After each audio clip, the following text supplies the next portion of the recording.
Hey folks, narrow window tonight. Apparently some weird rotational setting on the phone or something is keeping us from doing this the way we normally do. So, which means you're going to get to see the computer and everything else, including the ceiling and all sorts of stuff that you normally don't get to see. So, what are we doing? Well, we're going to drink because we're over half an hour late. We're not transmitting the way we should be, so we're going to drink. All right, we're going to do test pilots this evening. Actually, the test pilot was a drink created in 1941 by Don Beach, or Don the Beachcomber. He was a rival to Trader Vic, and so all sorts of rivalry. The test pilot cocktail was copied numerous times in tiki bars all around the country, and various versions of that got called different names. And then eventually in 1958 there became a sort of standard variation of the test pilot called the jet pilot, and that is considerably different from the original test pilot cocktail. You can see sort of the origins, but it's definitely a different cocktail. And then in 2014, friend of the show Matt Petrick decided that he wanted to do a variation on it, commenting in one of his columns that the jet pilot is often where he starts from in terms of innovation on cocktails. So he'll start from the jet pilot recipe and play off of that. And so we've got a Matt Petrick special called Lost Over Jamaica, which is one of his riffs off the jet pilot. So we're going to do those three this evening. We're going to do a test pilot, we're going to do a jet pilot, and then we're going to do the Lost Over Jamaica. First, we have to have some rum and do some toasting. So let's get to that. We have an Elizabeth who says, yes, you drink unless you're on flu meds, and then you have tea. Oh, well, that's no fun. Oh, look at this. Oh, okay, we're magnified, and okay, we're gonna hope that stays put. All right, first, we always start the cocktail journey with a toast. So we need some rum to toast with, and we're gonna burn some nose hairs tonight. So what we're gonna do first is we are going to start with a rum that I'm actually going to use in the cocktails this evening, which is one of the truly great joys in owning a home bar. So when you're mixing drinks, you don't have to care what the price point is. So you can use whatever liquor you want in your cocktails or your sipping features. And so tonight, we are going to be featuring in at least a couple of the cocktails and in our drink, in our toast, the Hampden Estate Single Jamaican Rum Overproof. This rocks in at 120 proof, 60% alcohol. And it has that beautiful Hampden nose on it. And so we are going to just pour a little bit here. Yep. For all three of us. Because there are three of us. There are three, because we have a guest. Gosh. We have a guest. We actually have two guests, but one of them is not drinking this evening. That is Miss Gemma. So Gwen had to go back home, but she left her cat with us for a temporary stay. Who was downstairs earlier. And Gemma was down here somewhere, but Gemma is not going to be drinking, so we don't have to worry about Gemma. But we do have to worry about our friend from El Paso. Go on up. Mr. Rob Steinmetz. Whoa! So Rob is a friend of mine from the place that I'm still working. You don't have to be on camera if you don't want to. It's like, so here you go. There's Rob. For all you folks that are tuning in that know Rob, here, wave at Rob. Colleen. Hey. Colleen's on. Colleen's on. She knows Rob. Hi. Hey. I'm not sure who else Elizabeth's new, so new-ish, newer than you being gone. So anyway, so we have some rum here. This is the Hampden. I'm seriously underdressed for this. Dude, you can't be underdressed for tiki. No. Okay, yes you can. Yes, yes you can.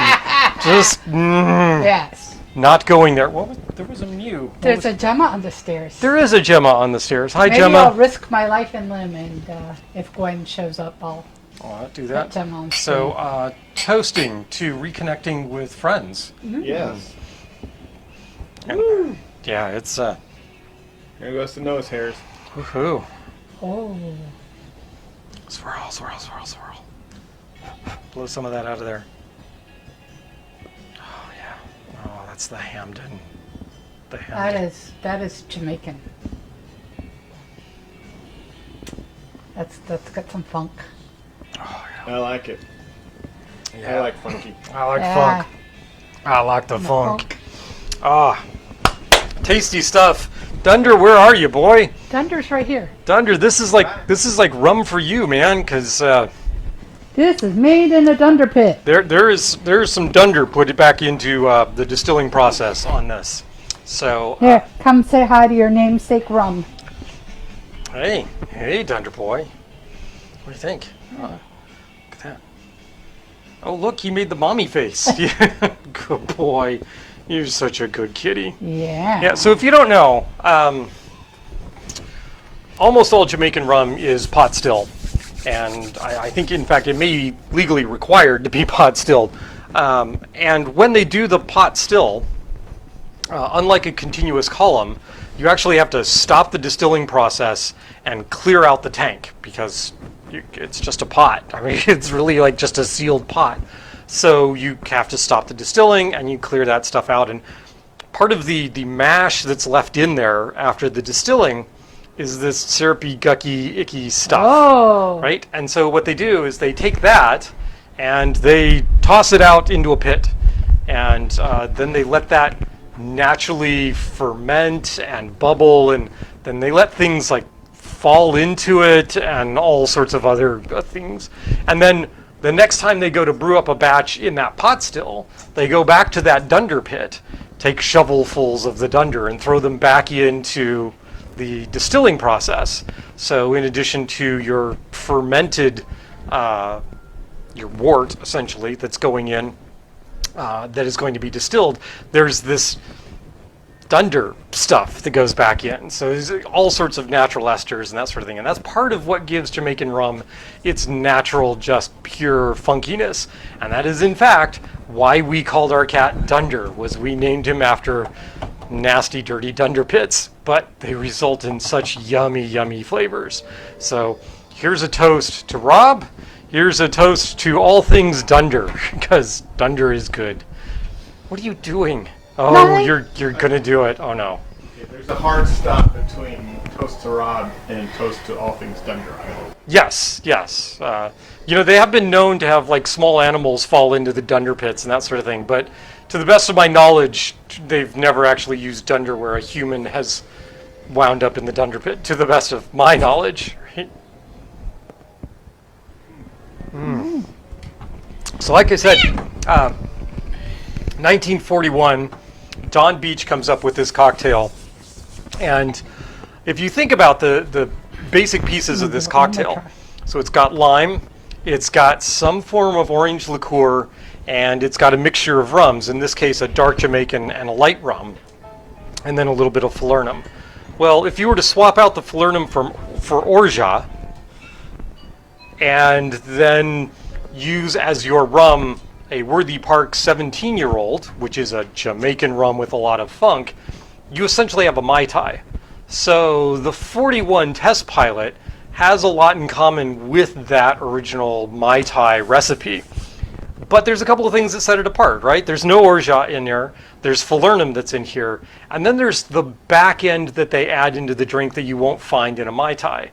There's some absinthe in this, or Pernod, depending on what you could get at the time. There's a little bit of Angostura, and the rum is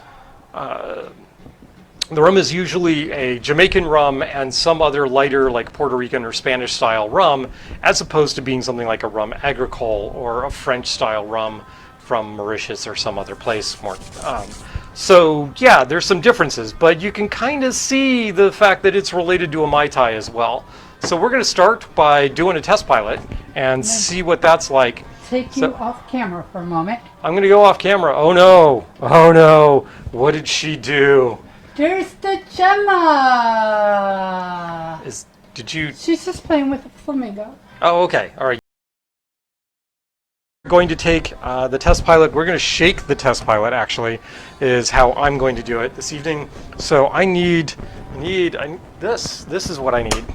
Oh, before we get to the mixing of the cocktail, we have a dead soldier.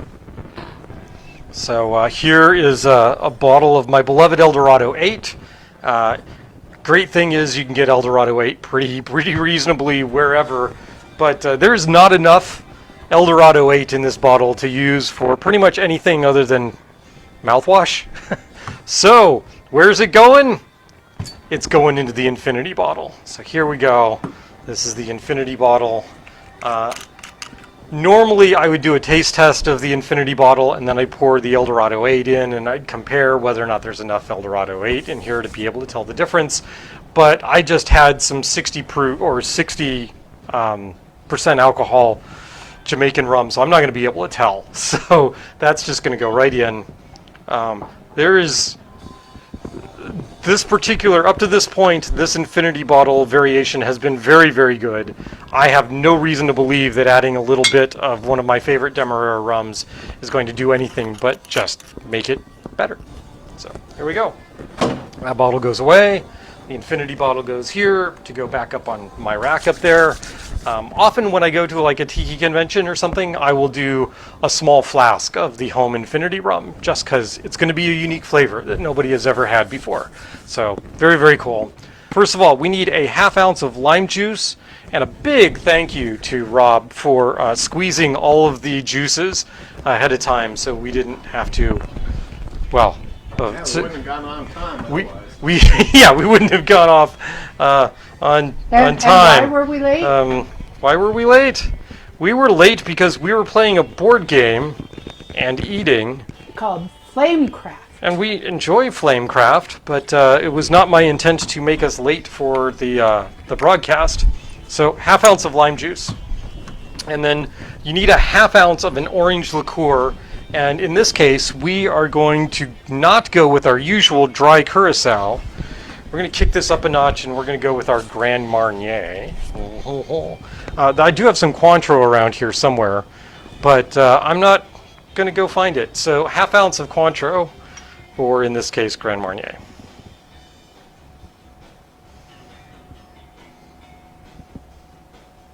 There we go.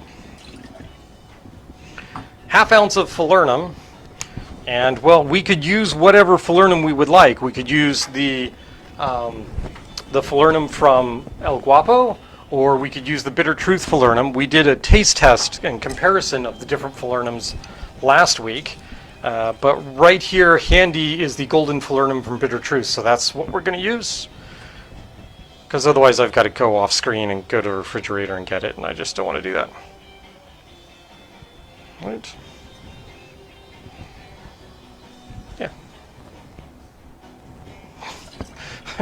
What? What does that line say? What? Bad eyes. All right, so there we go. We've got the Cointreau, or in this case, the Grand Marnier. We've got lime. We've got falernum. There better be other things in here, otherwise Rob's going to be very upset with me. There is an ounce and a half of dark Jamaican rum that goes into this. So we're going to start by reaching over and grabbing the Hamilton Jamaican Pot Still Black right here. Yep, because that's a pretty standard dark Jamaican rum. And we'll see how much is in this bottle, because I don't think there's a whole lot. There is just under 3/4 of an ounce in here. I did not want to put this into the infinity bottle because this might have actually dramatically changed the flavor a little bit, so we didn't want to do that. All right, so I got just over, or somewhere between a ½ ounce and 3/4 of an ounce here. So I need something else that's going to make this sing, and as long as we're going dark Jamaican, what is it with me grabbing bottles this evening that don't have much liquor in them? We're going to go with the standard Smith & Cross. If you order a Jamaican rum in any restaurant these days and they're not a tiki specialist, chances are you're probably going to get either Appleton or Smith & Cross. And Smith & Cross is slightly overproof and really yummy. So there's an ounce total, and we need an ounce and a half, right? You might also get a blank stare. You also might get a blank stare. What? There are rums other than Captain Morgan and Bacardi? Oh my gosh. Just don't order a tiki drink from those places. Okay, we need 3/4 of an ounce of light rum. I don't know. I don't know. Yeah, I don't know what light rum. What does that mean? Well, in my case, it means Angostura 1919. That's what we're going for. So this isn't. So it's a little light in color, even though it's actually brown and not clear. But I am going off of the light in flavor, light in characteristics. This is a pretty standard column still Spanish style rum. You've seen me use Angostura 1919 on this show. Lots. So here we go. 3/4 of an ounce, Ango 1919.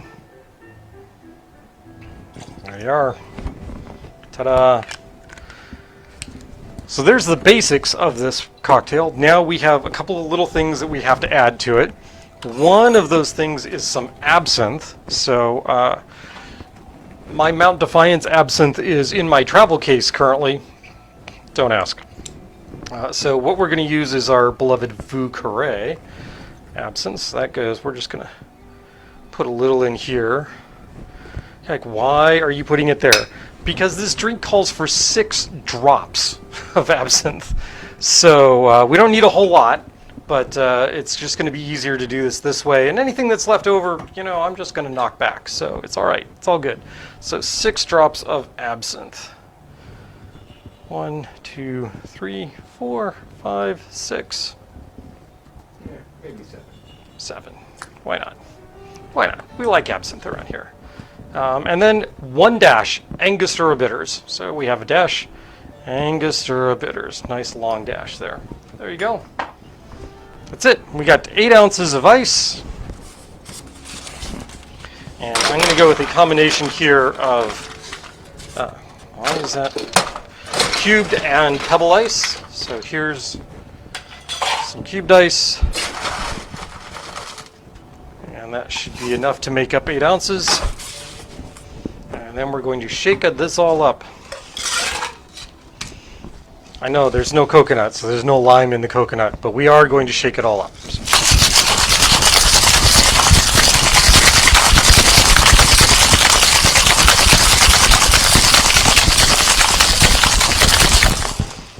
We can put this into pretty much any mug we would like.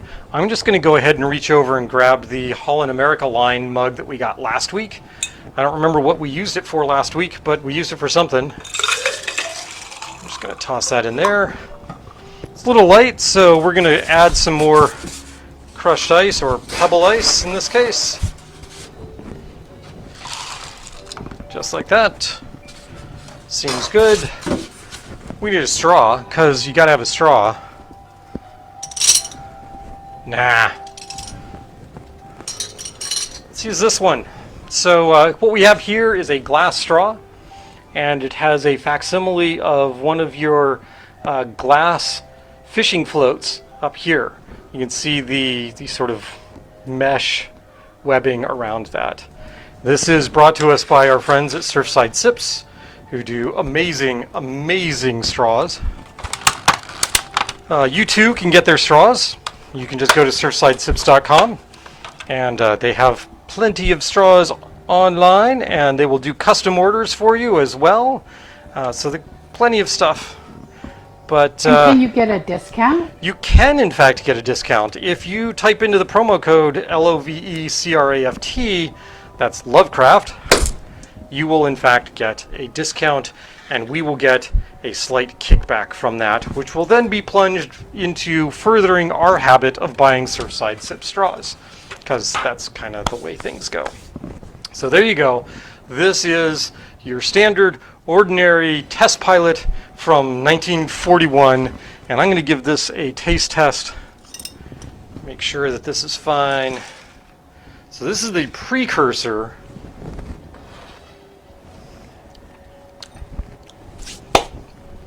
Do you want to go up and do a taste, Rob? Well, I don't know. I didn't like that response. You gave it kind of a not so sure. Okay, I'll be the victim here. Lime, falernum, absinthe. Oh man. You know that sometimes the absinthe gives you this sort of numbishness on the tongue? Uh-huh. I'm getting that, but I'm not getting the absinthe flavor. That's Oh, weird. because it's a different absinthe. Right. Huh. That's very strange. Probably made more so by the bubbler straw. By this Yeah, straw. 'cause So we it's, have it's a- getting aerated? Yeah. Yeah, we have a Right. bubbler straw which will add more air. Could be. But this is the precursor to the drink that we all love, which is the Jet Pilot. Wow. That was a very different absinthe. Oh my gosh. Yeah, it is. Ooh. What are you doing, Dunder? He's gonna chew your toenails.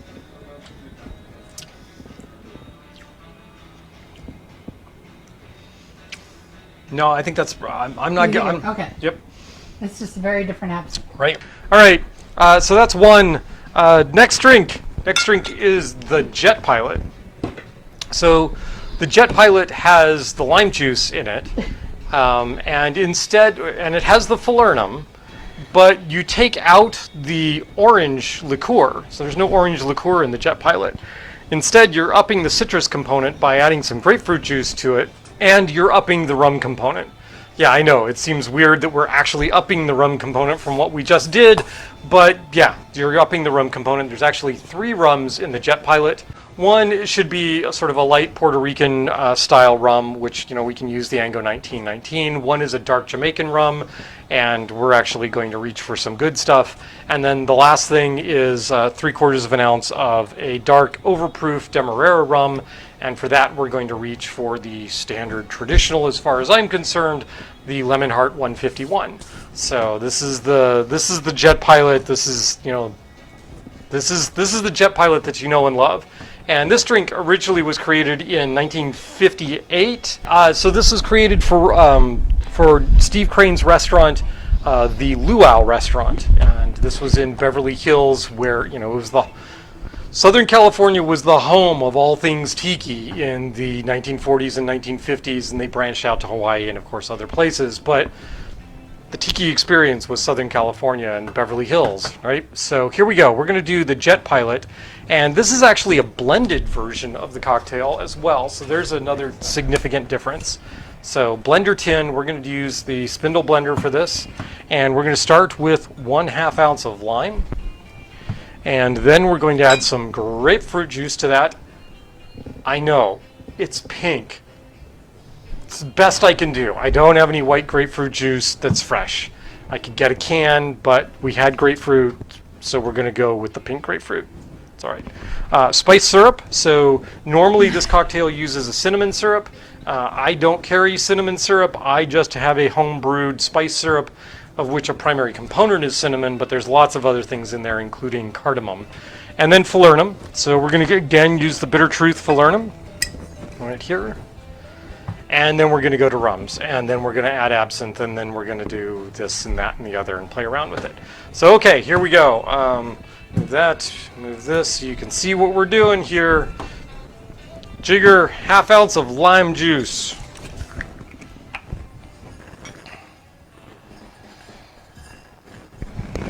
That's 3/4 of an ounce. Let's not do that.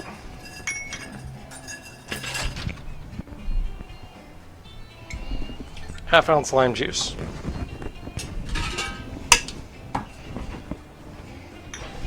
Jet Pilots are yummy. We should make 2 of these. 1/2 ounce lime juice. 1/2 ounce grapefruit juice. Juice de grapefruit. Juice de fruit de grape. I don't know. Don't know what I'm saying. Don't care. We're making drinks. There we go. 1/2 ounce grapefruit. Another 1/2 ounce grapefruit. Rob may be sitting back there going, you made me juice all of those grapefruits and all you're going to use is 1 ounce. Trust me, half the time I'm knocking over tins and stuff, so having a little extra, it's a brilliant plan. Then we're going to go with a 1/2 ounce of my spice syrup, as long as I can get the bottle open. What's the rule? Always open the bottle before the broadcast. You would have thought that we would have had plenty of time to open the bottles before the broadcast, since we're over half an hour late, but no! Alright, we gotta get moving, right? So there's a 1/2 ounce of the syrup, and a 1/2 ounce of the syrup. What else are we doing? We're doing a 1/2 ounce of falernum.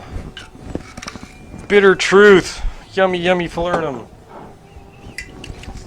Yes, I've gotten away from the Dr. Taylor's falernum. We are using just Bitter Truth and El Guapo at this point. Is there anything wrong with the Velvet Falernum? Nope.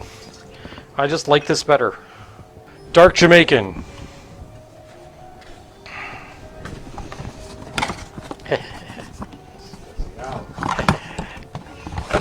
Here we go. We are going a full ounce of the Dark Jamaican here, and this is the Hampden Single Estate.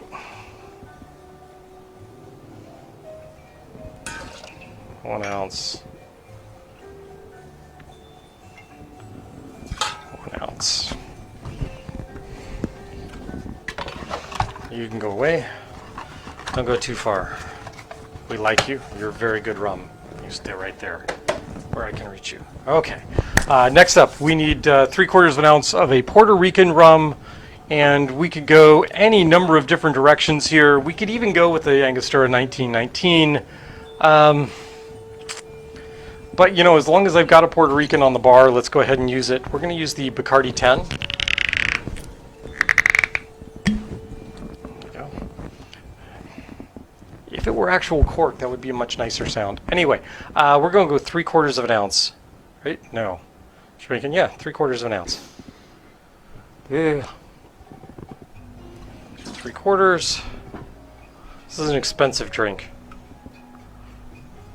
3/4 of an ounce. And then the last major component is the Lemon Heart 151. Lemon Heart & Sons 151. And this is 3/4 of an ounce as well. Dark, rich, funky. Not really, well, I wouldn't say, it's not funky in the same way that Jamaican is funky. But yeah, there's just flavors to this that are, I don't know how to describe them, but a 151 swizzle made with that lemon heart is just exquisite. Right. Okay, so next up, we need our 6 drops of absinthe. Should we actually keep it to 6 this time? Yeah, okay. Let's go 1, 2, 3, 4, 5, 6. 1, 2, 3, 4, 5, 6. There you go. Dash, Angostura.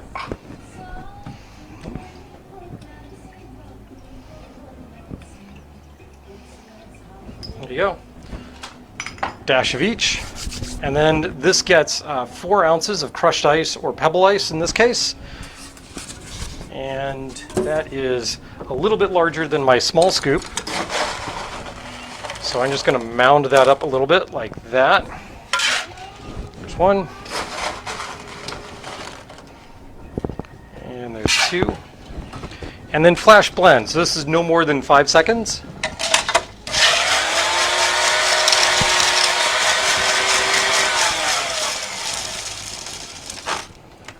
So there you go. There's 1.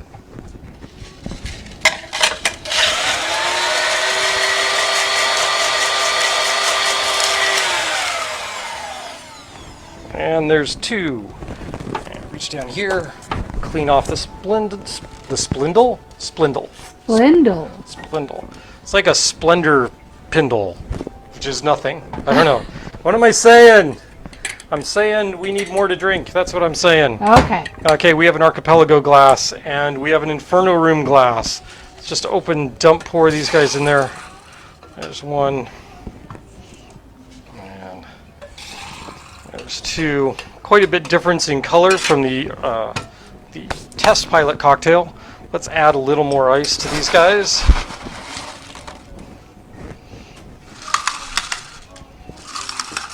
Bruce says looks good. Looking good. Feeling good. It's a line from Trading Places. Right? Yep. At the very end of the movie when they're sitting on the beach. Okay, so we need straws for this.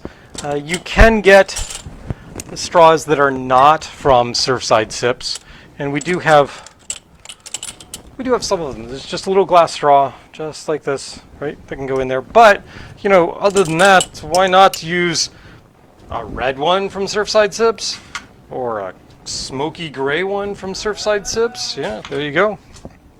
We have plenty of mint here, so we're just gonna smack some mint up. We're gonna stick that in there and find a little more good mint.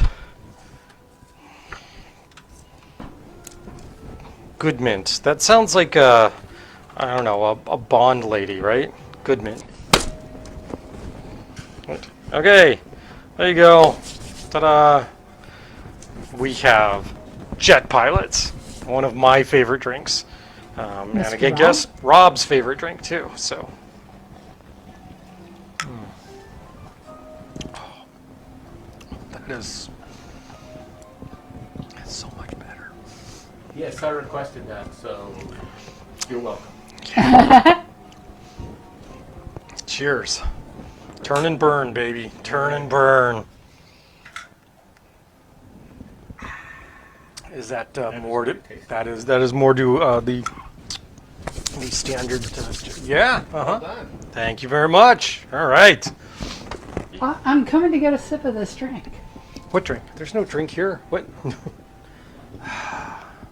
Uh-oh.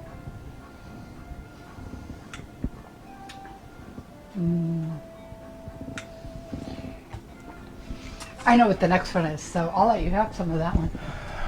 Do you? You haven't had the Lost Over Jamaica cocktail? I have. But this, so the various variations on the Test Pilot and Jet Pilot are too numerous to count.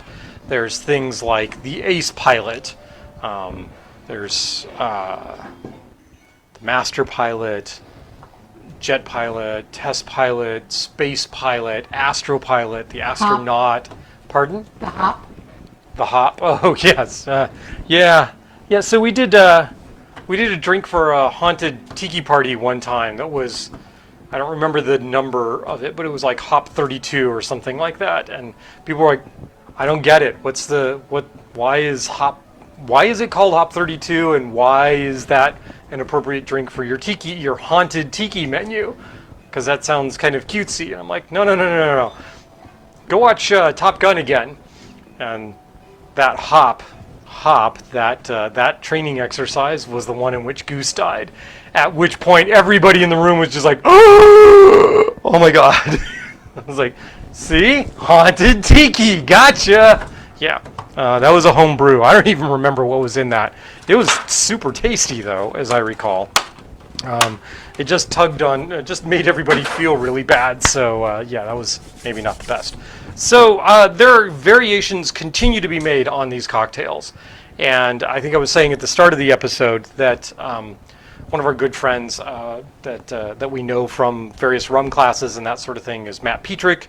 You've seen a couple of his books that have been featured on this show, and we've done many drinks out of those books using those recipes. But so Matt, when he's often creating a new drink, will start with the Jet Pilot or the Test Pilot as a basis. We get to meet him in person. Yes, next month. We do get to meet him in person. It will be the first time meeting him in person. Now, we have had like private one-on-one sessions with him via Zoom, but we have not actually ever met Matt in person.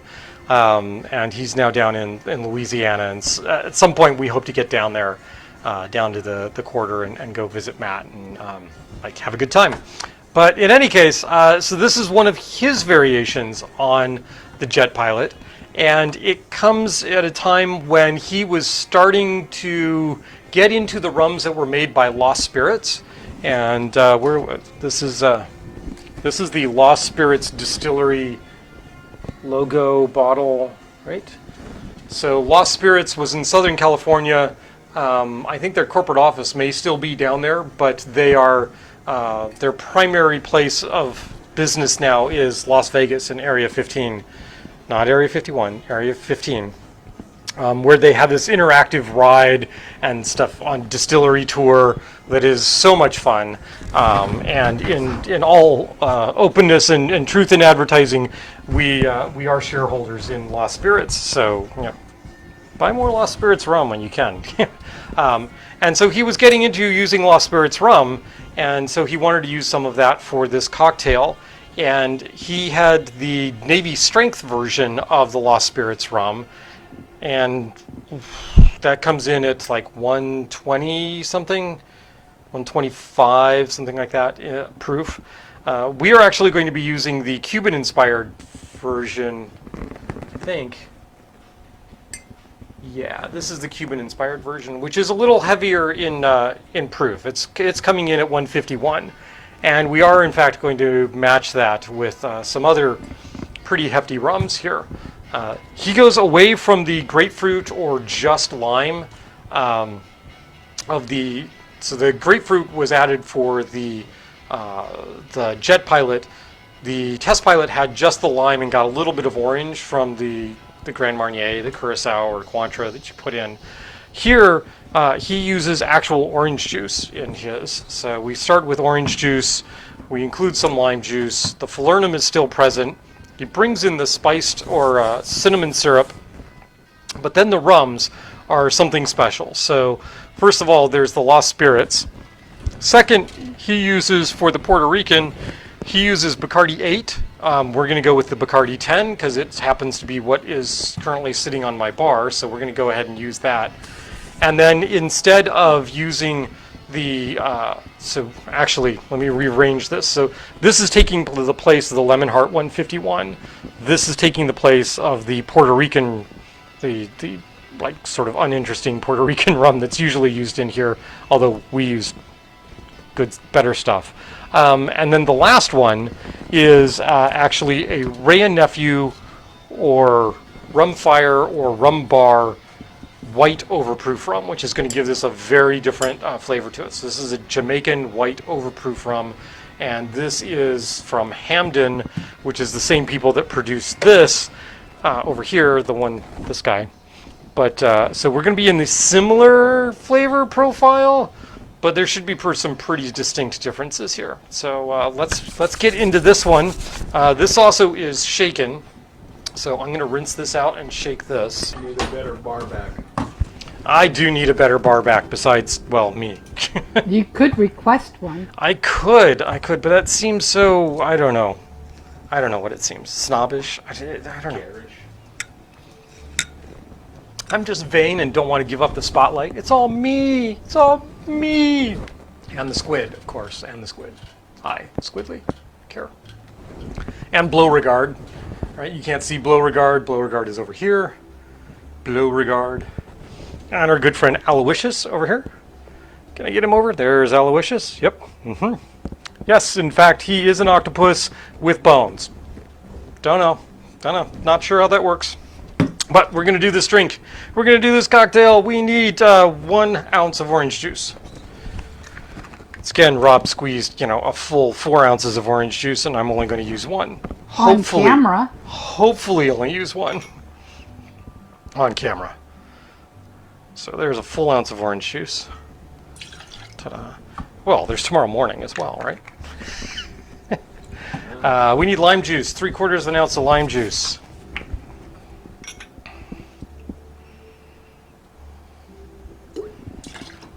There we go, 3/4 ounce of lime juice, 1/2 ounce of falernum. So the thing that holds all of this together, 1/2 ounce of falernum. All 3 cocktails, same amount of falernum.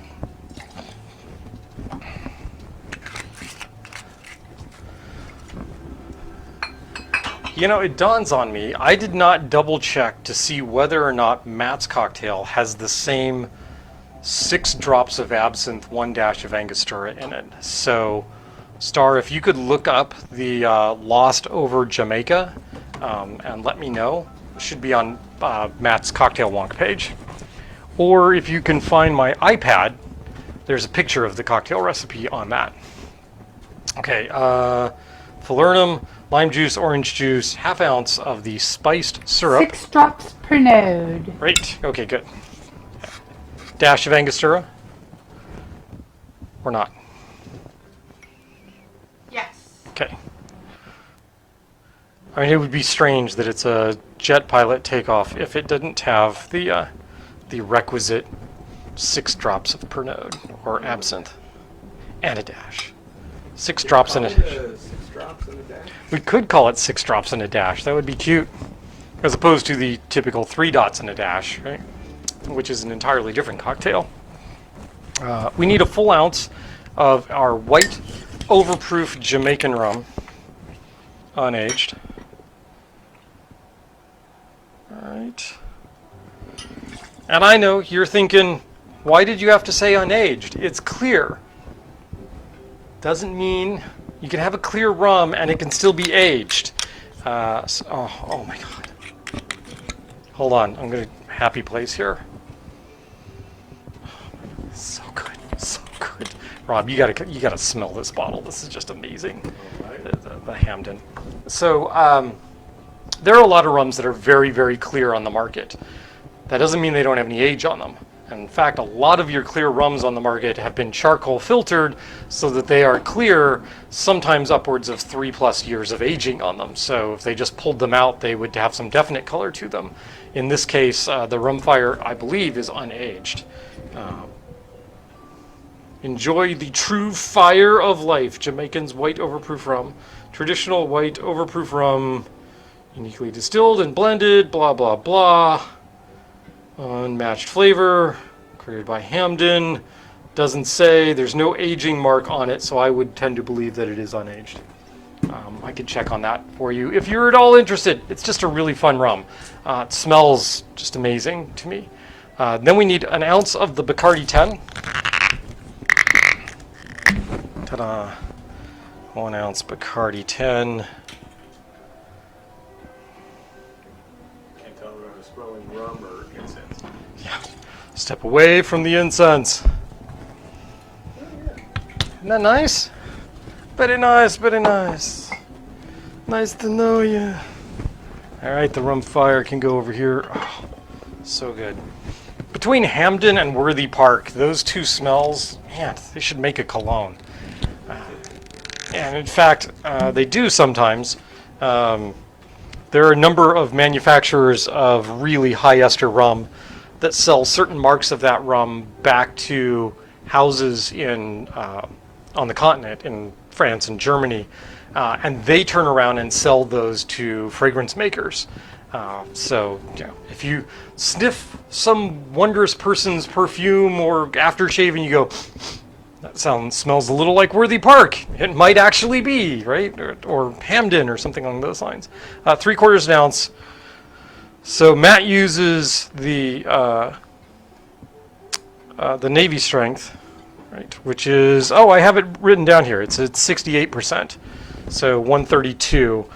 This is the Cuban style overproof, which comes in at 151. So we're a little higher proof than Matt on this. It's okay. He'll forgive us, right? No, he won't. Take this out and edit. Yeah. 1, 2, 3, 4, 5, 6 drops. There we go. No, I'm not going to slam that back because I want to be able to taste this cocktail. Dash of Angostura. That's right.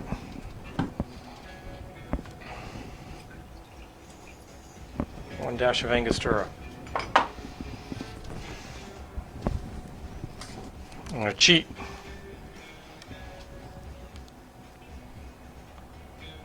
One, 2 drops of blue salt solution. I don't know why it's blue. I know it's why it's blue, but I don't know why I keep it around with it. It's blue. So we're going to shake this with ice. And he doesn't specify what kind of ice, so I'm going to go with cubed ice, like such. But then he says to serve this in a Mai Tai glass that is filled with crushed ice, or in this case, we're going to use pebble ice. So we're going to do that. Go grab the pebble ice. Ta-da.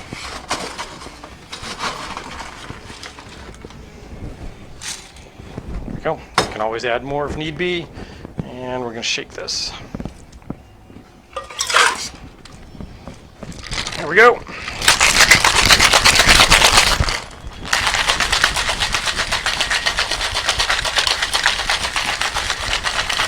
Got to get my sips in while I can.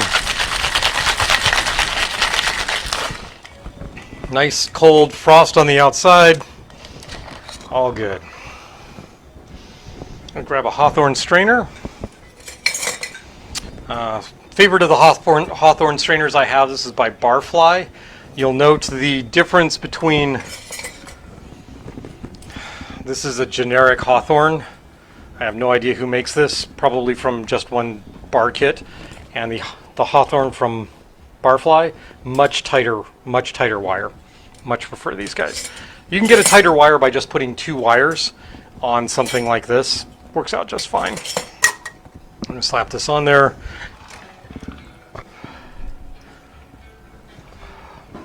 Woohoo, there we go. Now, did make mention of the whole turn and burn thing, right? So we're gonna do it. We are in fact gonna do a little turning and burning. Just for you, Rob. So, we are going to reach into here, and we are going to find our little croutons. And then, we're going to grab one of these. So this is a spent lime husk. I'm going to reach in, grab a crouton, and I'm going to grab a second crouton. Stick those in there. You're like, what the heck are you doing with croutons, man? I told you, low carb diet. I don't need no croutons in my cocktails. It's alright, you're not getting croutons in your cocktails.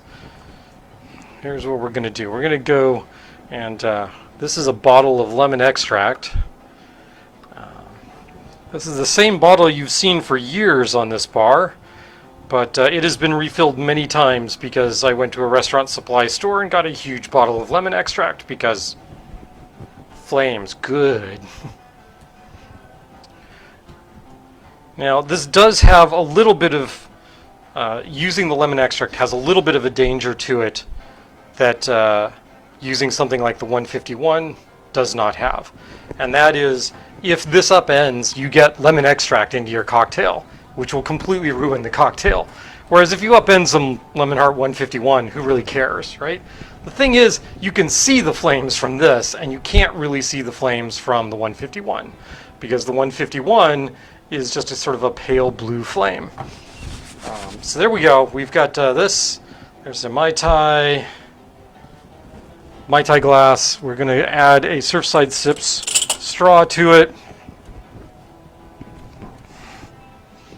Jade bamboo straw or narrow octopus straw? Former.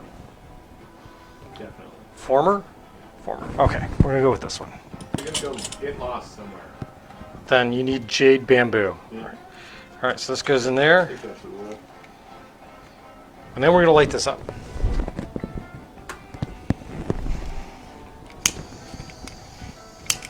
There we go. Poof. Woo! We got flames. Fire! There be fire in the hole. Okay, and then you can always take and shake. Look at this. See? There you go. Foosh, foosh, foosh, foosh. Ain't that fun? That's a combination of cinnamon and nutmeg in that shaker. So now you've got the cinnamon and nutmeg, and it's burning all over the place, and kind of smells divine. Don't you be careful if you're wearing like straw hats over open flames. Bad. Be careful if you have jute netting above flames. Bad. Do not serve this to patrons while the flame is that high. Bad. Let them know that they should just wait on this and let it burn out before you do anything else. And if you have eyebrows, you know. Yeah, if you have eyebrows, it could be bad. I do want to do one other thing. Let's see.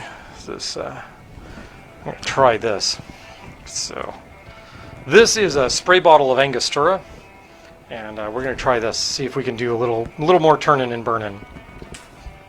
Not so much. That spray bottles everywhere. Where are they? Okay, well this is the spray bottle of absinthe, and this is can do the same thing here. See, it's not high enough proof to do that. I do have a bottle that has Ray and Nephew in it, which is another overproof unaged rum, and that's very nice because it just goes, you get this nice burst of flame. It is not as impressive though as this. This is a grapefruit and lavender oil mixture, and this thing is just awesome for doing all sorts of lighty, fiery things. So you can knock things over, right? But I often light drinks like this. Yeah, see? Cool. Unfortunately, what that does is it lends a grapefruit and lavender scent to what the cocktail is, and I really don't want to do that to this poor drink. That would be bad. So, wow. Lavender. I'm earning fields of lavender. Wow. Oof. Okay. So there we go. We're going to let this burn out before we do anything else with it. I could just blow it out. That would be the easy thing to do here. Or you could take this. And be very careful here. Take that. Lemons that you don't want. There we go. Ta-da, look at that. I will stick a straw in here for me. Take a sip of this.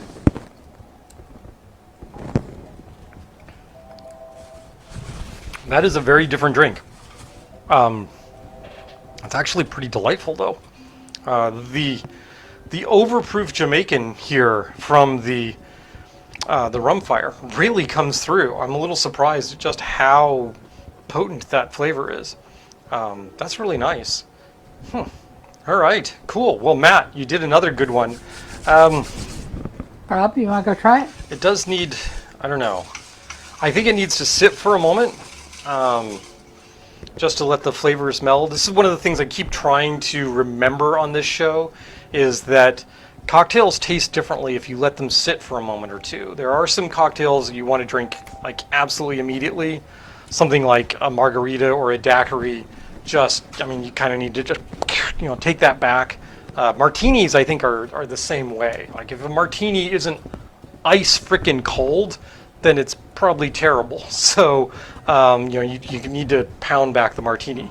These tiki drinks, like you need to do sort of the Julia Child thing. So you take your just made drink and then bring it back, right? The one that's been sitting for 10 minutes, right? Yep.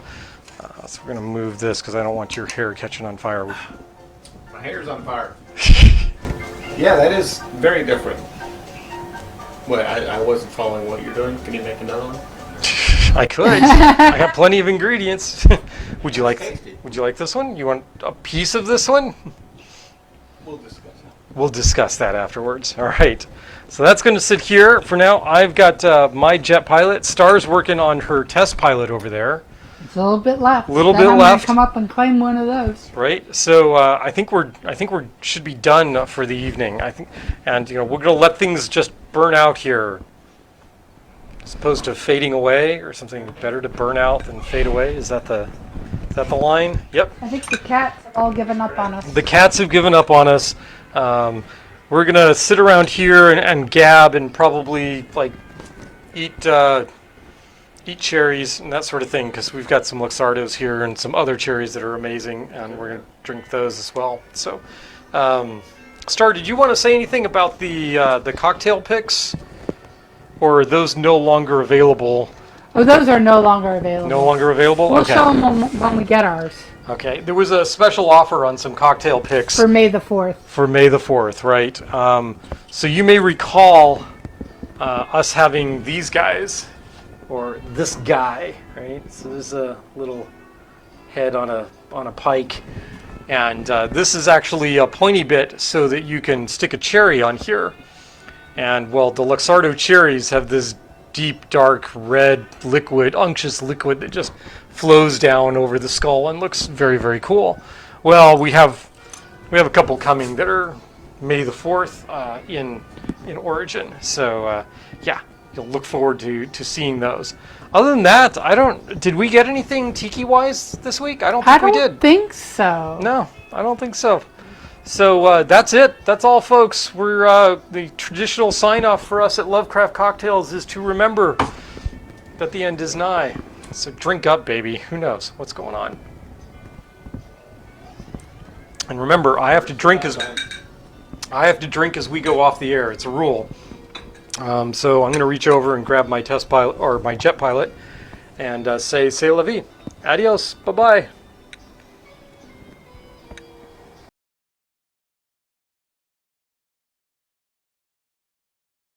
All right, stop.